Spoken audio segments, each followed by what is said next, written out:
Assalamualaikum warahmatullahi wabarakatuh. Tonton Fahriza Nora Official. Subscribe, like, share, and comment. Assalamualaikum warahmatullahi wabarakatuh. Bismillahirrahmanirrahim. Assalamualaikum warahmatullahi wabarakatuh. Alhamdulillahi rabbil alamin. Alladzi anzala as-sakinata fi qulubil mu'minin liyazdadu imanan ma'a imanihim. Walillahi junudus samawati wal ardh wa kana Allahu aliman hakima. Ashhadu an la ilaha illallah wahdahu la syarika lah wa ashhadu anna Muhammadan abduhu wa rasuluhu alladzi la nabiyya ba'dahu. Allahumma fasalli wa sallim wa barik ala nabiyyina Muhammad sallallahu alaihi wa sallama tasliman katsira wa sallallahu ala alihi wa sahbihi ajma'in. Faqala Allah ta'ala fi kitabihil karim, a'udzu billahi as-sami'il 'alim minasy syaithanir rajim. Bismillahirrahmanirrahim. Inna Allah ashtara minal mu'minina anfusahum wa amwalahum bi anna lahumul jannah yuqatiluna fi sabilillahi fayaqtuluna wa yuqtalun wa'dan 'alaihi haqqan fit tawrati wal injili wal qur'an wa man awfa bi 'ahdihi minallahi fastabshiru bi bai'ikum alladhi bay'atum bih wa dzalika huwal fawzul 'azim. Sadaqallahul azim. Sidang jamaah subuh yang dirahmati Allah Subhanahu wa taala. Puji dan syukur kita panjatkan kehadirat Allah Subhanahu wa taala atas segala bentuk limpahan rahmat dan juga curahan nikmatnya kepada kita semua. Dan kemudian tak lupa selawat beriring salam semoga senantiasa tercurahkan kepada baginda Rasulullah Muhammad sallallahu alaihi wasallam. Begitu pula kepada para keluarganya dan juga kepada para sahabatnya sekalian. Sidang jamaah yang dirahmati Allah Subhanahu wa taala. Tepatnya pada tahun ketiga Hijriyah, pada bulan Syawal, di hari Sabtu, Rasulullah sallallahu alaihi wasallam bersama kaum muslimin pada saat itu menghadapi satu peperangan yang cukup besar. Peperangan ini kita kenal dengan nama Perang Uhud. Perang yang pada saat itu diikuti oleh 1.000 orang, tapi di tengah jalan 300 orang munafik kembali ke kota Madinah. Sehingga pada saat itu Rasulullah SAW hanya membersamai 700 prajurit, orang-orang yang beriman, melawan 3.000 prajurit pasukan kafir Quraisy. Ada banyak peristiwa pada perang ini, digambarkan secara panjang lebar oleh Allah Subhanahu wa taala di dalam surah Ali Imran. Dan berikut mari kita lihat beberapa kisah yang terdapat di dalam perang ini.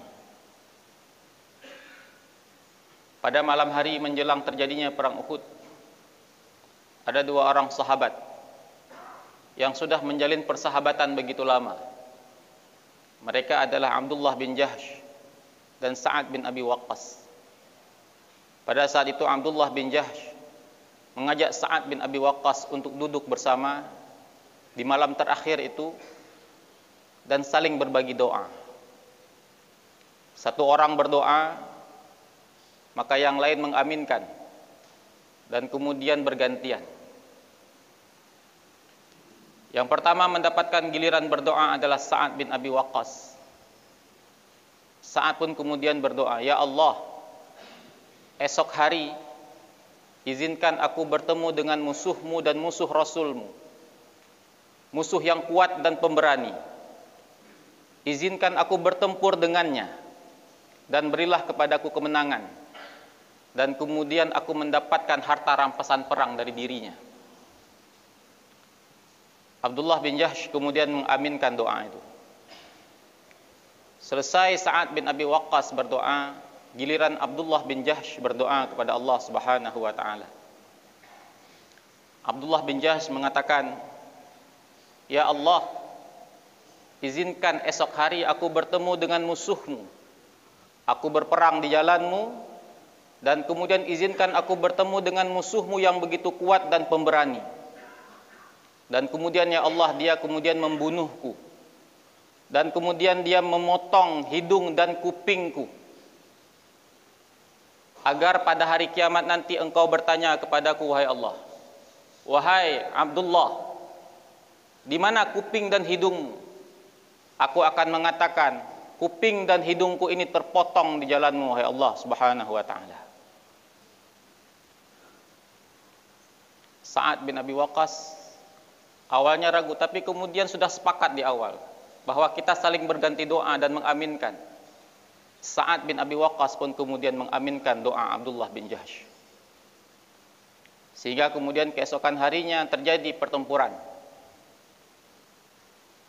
Tentang Sa'ad bin Abi Waqqas, Allah Subhanahu wa ta'ala kabulkan doanya. Dia bertemu dengan musuh yang begitu kuat, dia berduel dengan musuh itu, dan kemudian Allah mengizinkan dirinya memenangkan pertempuran itu, dan kemudian dia memperoleh harta rampasan perang. Pelana, kuda, tameng, pedang, dan lain sebagainya. Setelah itu Sa'ad bin Abi Waqqas teringat akan doa yang dilantunkan oleh sahabatnya semalam. Dia pun kemudian mencari di mana Abdullah bin Jahsh. Dia mencari ke sana kemari sampai kemudian dia bertemu dengan sahabatnya Abdullah bin Jahsh. Dan ternyata Abdullah bin Jahsh sudah terkapar, meninggal dunia. Dan persis seperti apa yang dimintakan oleh Abdullah bin Jahsh. Hidungnya terpotong, kupingnya terpotong dan tergantung di sebuah pohon dengan benang. Saya sering bertanya kepada para jamaah, ketika saya mengatakan pada saat itu Sa'ad bin Abi Waqqas menyesal. Malam harinya dia berdoa dan kemudian mengaminkan. Saya bertanya, kira-kira apakah alasan yang menjadikan Sa'ad bin Abi Waqqas menyesal? Kebanyakan menjawab, menyesal karena kemudian melihat Abdullah bin Jahsh meninggal dalam kondisi mengenaskan. Hidungnya terpotong, kupingnya teriris. Tapi ternyata Sa'ad bin Abi Waqqas bukan menyesali itu. Dia justru menyesali doanya. Dia mengatakan, pada hari ini doa Abdullah bin Jahsh lebih baik dari doa yang aku ucapkan. Aku hanya mendapatkan harta rampasan perang yang begitu murah, pelana, pedang, kuda. Sementara Abdullah bin Jahsh sudah memenuhi janjinya di hadapan Allah Subhanahu wa ta'ala.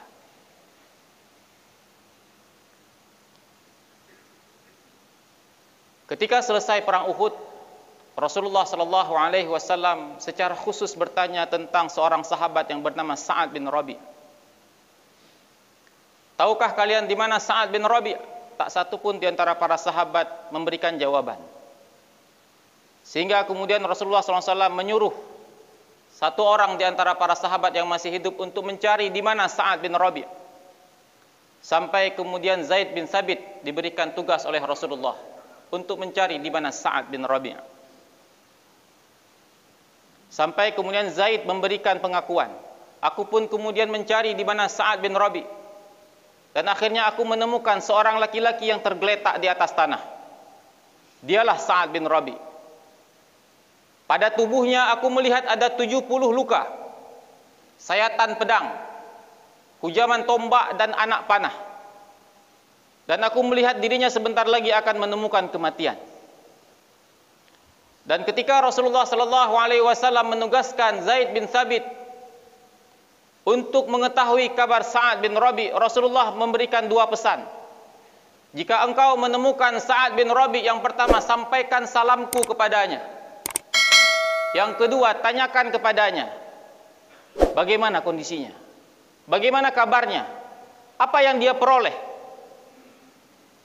Sehingga ketika Zaid bin Sabit bertemu dengan Sa'ad bin Rabi' yang pada saat itu dalam kondisi sekarat, Zaid kemudian bertanya, "Ya Sa'ad, ya Sa'ad, sesungguhnya Rasulullah sallallahu alaihi wasallam mengirimkan salam untukmu." Dan kemudian dia bertanya, "Bagaimana keadaanmu?" Perhatikan, Zaid bin Sabit mengatakan, pada diri Sa'ad bin Rabi ada 70 luka. Anak panah, tombak tertancap di tubuhnya, 70 luka. Begitu parah lukanya. Dan kemudian dalam kondisi yang kepayahan, Sa'ad bin Rabi kemudian menjawab kepada Rasulullah sallallahu alaihi wasallam, sampaikan kepadanya salamku kembali. Atas pertanyaan yang kedua, bagaimana kondisimu? Kemudian Sa'ad bin Rabi mengatakan, sekarang aku sedang mencium bau surga.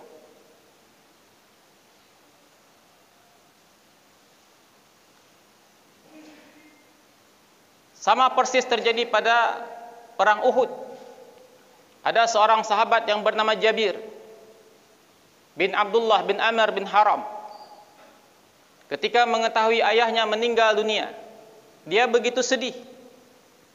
Tapi kemudian Rasulullah sallallahu alaihi wasallam mengatakan, "Wahai Jabir, sesungguhnya ayahmu telah wafat." Dan dalam sebuah hadis qudsi dikatakan oleh Rasulullah sallallahu alaihi wasallam bahwa sesungguhnya Allah Subhanahu wa taala mengajak ayahmu berbicara. Yang di sana Allah Subhanahu wa taala mengatakan kepada Abdullah bin Amr bin Haram, "Mintalah kepadaku, niscaya aku akan mengabulkan permintaanmu."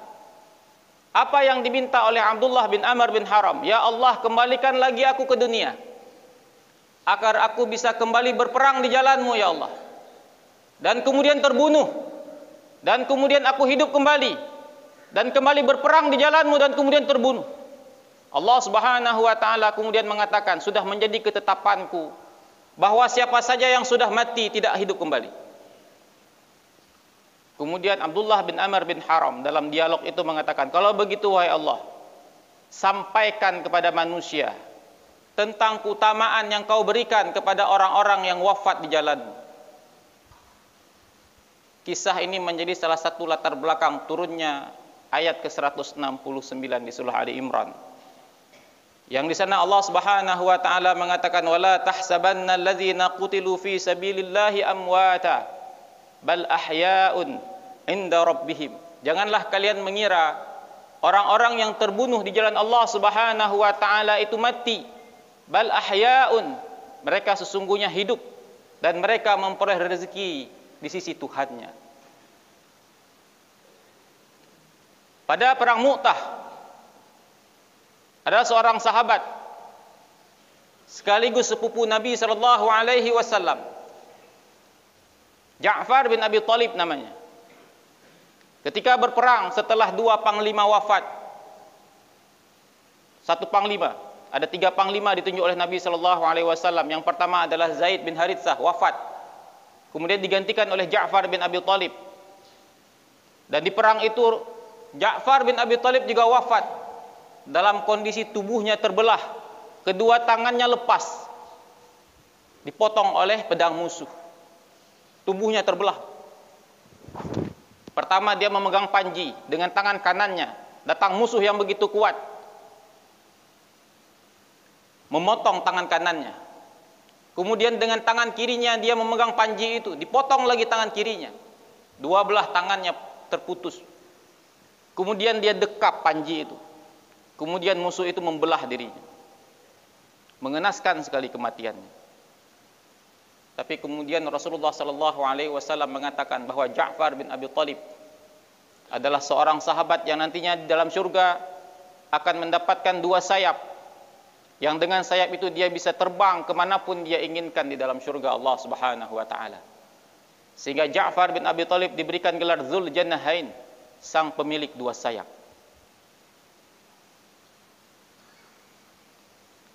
Sidang jamaah subuh yang dirahmati Allah Subhanahu wa taala. Pada kesempatan SMS ini kami secara khusus diminta oleh Khadim untuk menyampaikan tentang derita saudara-saudara kita di Palestina. Bagaimana kita pada hari ini merasakan penderitaan mereka. Tapi sidang jamaah yang dirahmati Allah Subhanahu wa taala, tadi saya mengawali tausiah ini dengan beberapa kisah yang terjadi di perang Uhud. Kisah para sahabat yang secara zahir kita melihat mereka meninggal dalam kondisi mengenaskan. Terpotong hidungnya, terpotong kupingnya, terbelah jasadnya. Hamzah bin Abdul Muttalib ketika dilihat oleh Nabi SAW, jasadnya tidak lagi utuh, isi perutnya terburai, dadanya terbelah, jantungnya remuk, dikunyah oleh Hindun pada saat itu. Kupingnya dipotong, hidungnya dipotong. Ada di antara para sahabat ketika Rasulullah SAW kembali dari Uhud ke Madinah, ada di antara mereka harus kehilangan anaknya, ayahnya, pamannya, suaminya sekaligus. Tapi mereka mengatakan, di mana kabar Rasulullah SAW? Bagaimana kabar Rasulullah SAW? Ketika mereka mendengarkan bahwa Rasulullah dalam kondisi baik, masih hidup, selamat, kesedihan mereka sirna. Dan orang-orang yang tadi kita lihat, orang-orang yang meninggal dalam kondisi fisik yang begitu mengenaskan, keluarga-keluarga yang begitu banyak kehilangan sanak saudaranya, tapi justru Rasulullah SAW memberikan kepada mereka kabar-kabar gembira, sehingga kabar-kabar gembira yang diperoleh oleh mereka membuat sahabat-sahabat yang masih hidup menaruh rasa iri. Sa'ad bin Abi Waqqas iri dengan Abdullah bin Jahsh, Abdurrahman bin Auf iri dengan Mus'ab bin Umair, iri dengan Sa'ad bin Rabi'.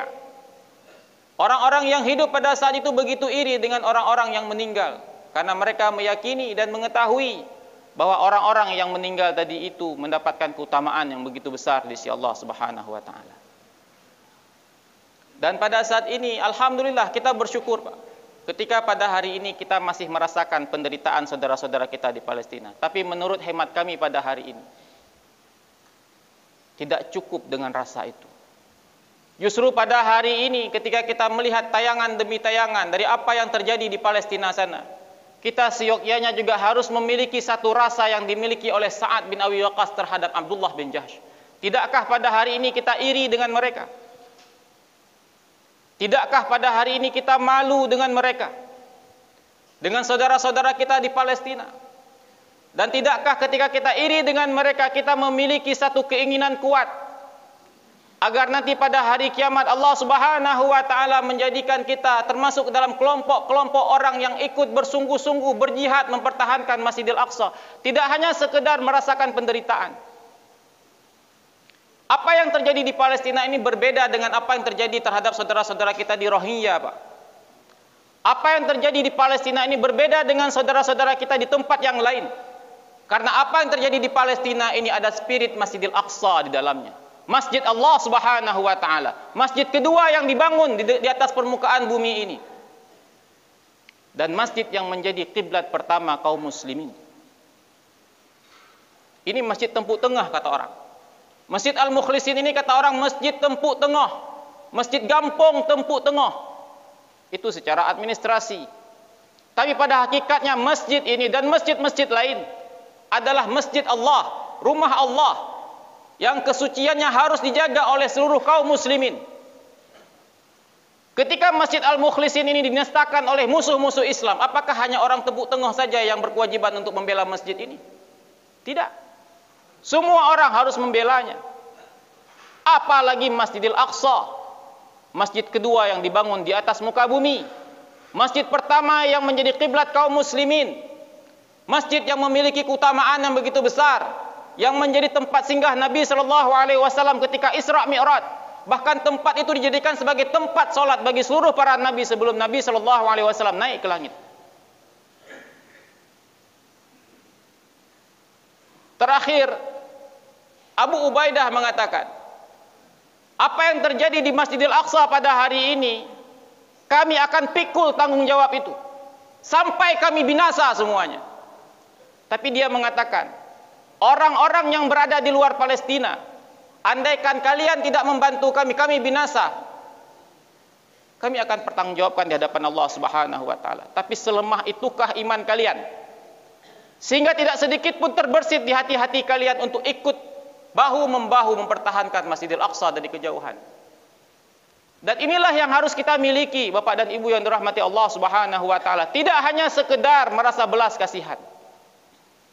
Karena masalah ini sudah bertahun-tahun terjadi dan kami memperhatikan ketika isu Palestina ini kita miliki hanya belas kasihan, itu cara kita menolong naik turun, Pak. Apa maksudnya? Beberapa kali syekh-syekh dari Palestina, orang-orang dari Palestina datang kemari, dan kita memberikan bantuan.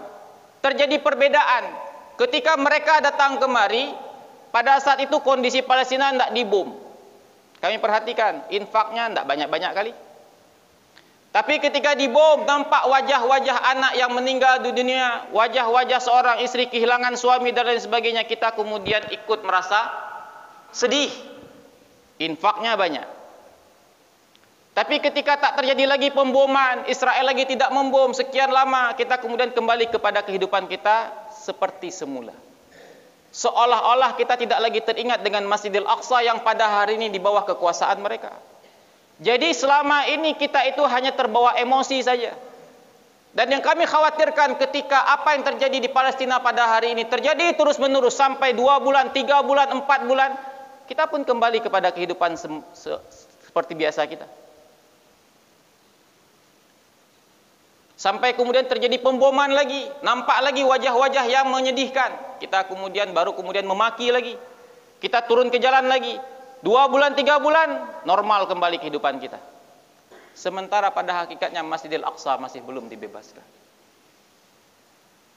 Sehingga sioknya pada hari sekali lagi yang harus kita lihat pada diri saudara-saudara kita di sana adalah perjuangan mereka kembali membebaskan Masjidil Aqsa. Hari demi hari yang mereka lalui adalah bukan hari-hari penderitaan pada hakikatnya, Mbak. Walaupun kita melihat mereka menangis, walaupun kita melihat darah, walaupun kita melihat air mata dan keringat. Sebagaimana Sa'ad bin Abi Waqqas melihat Abdullah bin Jahsh dalam kondisi hidungnya terpotong, kupingnya terpotong, jasadnya tak lagi utuh. Tapi sejatinya Abdullah bin Jahsh sedang mendapatkan kemuliaan di sisi Allah Subhanahu wa taala. Terpenuhi janjinya. Dan itulah yang kita lihat di Palestina pada hari ini. Ketika kita melihat seorang kakek kehilangan cucunya, dia memeluknya dengan begitu dalam.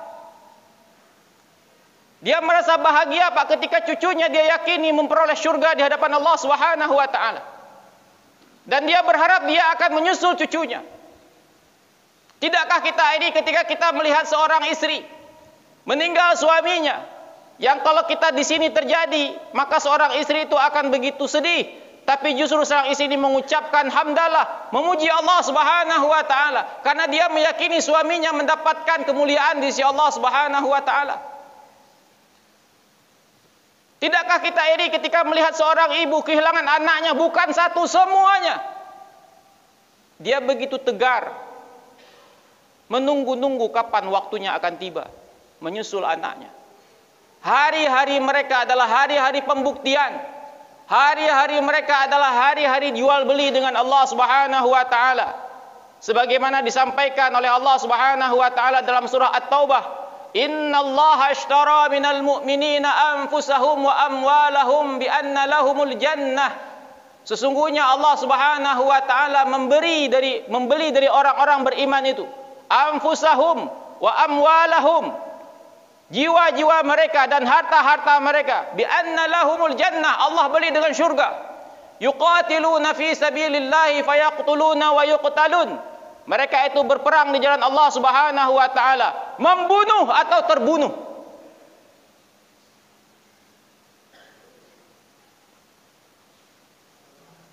Mereka membunuh atau terbunuh.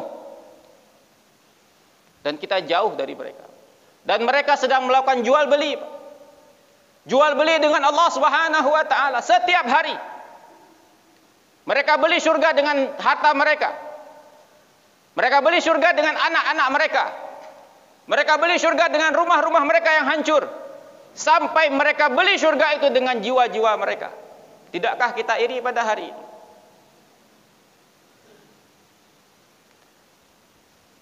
Seharusnya kita iri pada hari ini dengan mereka. Kita malu. Dan semoga rasa iri kita itu pada hari ini mendorong kita untuk secara istiqomah, mendukung apa yang mereka lakukan. Sehingga dengan harapan kita dicatat oleh Allah Subhanahu wa taala sebagai bagian orang yang berjihad. Di banyak tempat kami katakan, ketika kita pada hari ini berinfak, bersedekah kepada saudara-saudara kita di Palestina, tidak hanya berupa belas kasihan. Walaupun itu juga kewajiban kita sebagai seorang mukmin, merasakan penderitaan saudara-saudara kita. Tapi mari kemudian kita tambah niat kita. Ketika kita masukkan uang-uang kita, harta-harta kita, kita niatkan, ya Allah, ini adalah bentuk pembuktian saya, walaupun kecil. Walaupun kita pada hari ini masih menghitung-hitung lembar demi lembar rupiah di kantong dan dompet kita, Pak. Pada saat yang sama mereka tak lagi menghitung itu. Tapi tidak apa-apa, memang begitulah keimanan kita, Pak. Masih begitu tipis, masih begitu rapuh. Tapi paling tidak kita niatkan, ini adalah bentuk pembuktian saya, wahai Allah. Saya ingin menjadi bagian dari orang yang berjihad. Terakhir, sidang jamaah yang dirahmati Allah Subhanahu wa taala. Pernah terjadi satu perang yang begitu besar. Namanya perang Tabuk. Sidang jamaah boleh melihat kisah ini diabadikan oleh Allah Subhanahu wa taala di dalam surah At-Taubah. Tabuk ini tempatnya begitu jauh dari Madinah, sehingga peperangan ini membutuhkan biaya yang besar, di antaranya untuk membeli hewan tunggangan.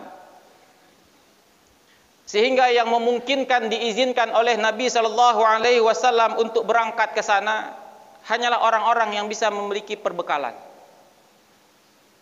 Namun ada di antara orang-orang munafik, mereka justru meminta izin kepada Rasulullah dengan berbagai macam alasan agar mereka diizinkan untuk tidak pergi.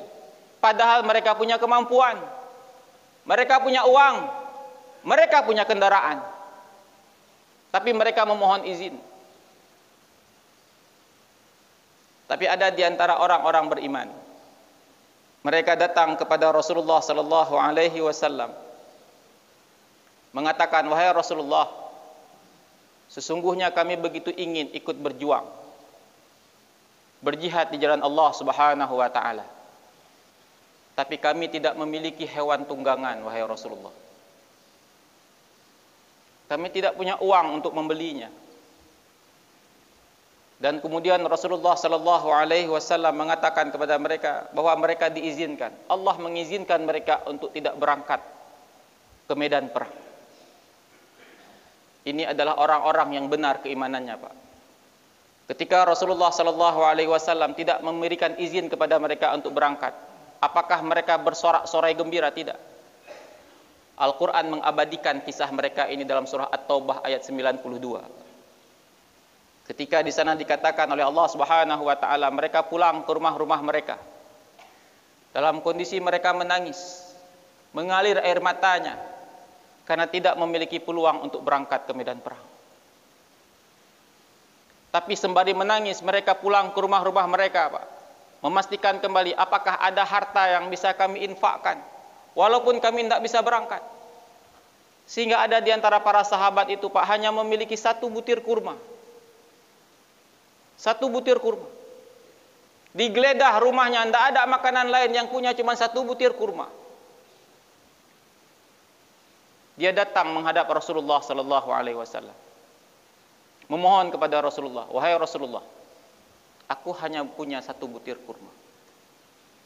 Terimalah pemberian kami sebagai bukti bahwa kami juga berjihad di jalan-Mu. Tapi ada sahabat yang lain, Abu Aqil namanya. Dia memeriksa rumahnya, sama sekali tidak mendapatkan apapun yang dapat diinfakkan di jalan Allah Subhanahu wa taala. Sampai kemudian Abu Aqil punya ide. Dia akhirnya pergi ke rumah-rumah penduduk Madinah, menawarkan kepada penduduk Madinah jasa menimba air untuk diantarkan ke setiap rumah dengan imbalan satu genggam kurma. Akhirnya Abu Aqil semalam suntuk menimba air. Sampai kemudian keesokan pagi harinya dia hanya memiliki satu genggam kurma dewasa. Dan dia datang kepada Rasulullah sallallahu alaihi wasallam. Wahai Rasulullah, ini yang bisa aku usahakan untuk aku infakkan di jalan Allah Subhanahu wa taala. Begitulah mereka, Pak. Mereka justru iri ketika mendapati mereka tidak bisa melakukan amal-amal jihad fisabilillah, sementara ada orang lain yang bisa melakukan itu. Dan kemudian ketika Rasulullah sallallahu alaihi wasallam berangkat, Di tengah jalan Rasulullah mengatakan, sesungguhnya ada di antara kalian terhalang untuk berangkat jihad fisabilillah. Mereka tinggal di kota Madinah, tapi sesungguhnya Allah Subhanahu wa taala mencatat untuk mereka bahwa mereka adalah bagian dari kita. Artinya mereka adalah orang-orang yang dicatat oleh Allah Subhanahu wa taala sebagai orang yang berjihad walaupun mereka tidak berangkat ke medan Tabuk. Sidang jamaah yang dirahmati Allah Subhanahu wa taala.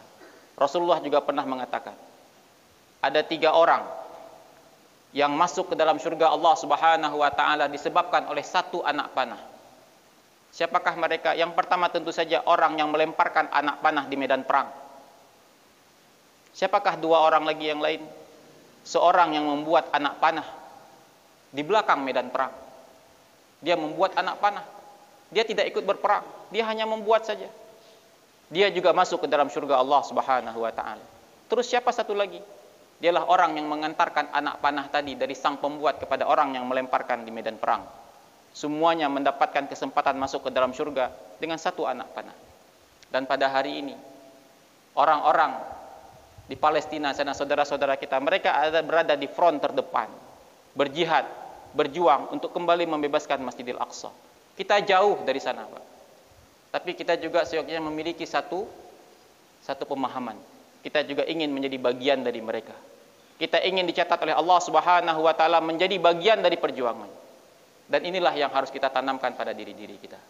Fa'tabiru ya ulil absar la'allakum turhamun. Subhanakallahumma wa bihamdika asyhadu an la ilaha illa anta astaghfiruka wa atubu ilaik. Assalamualaikum warahmatullahi wabarakatuh.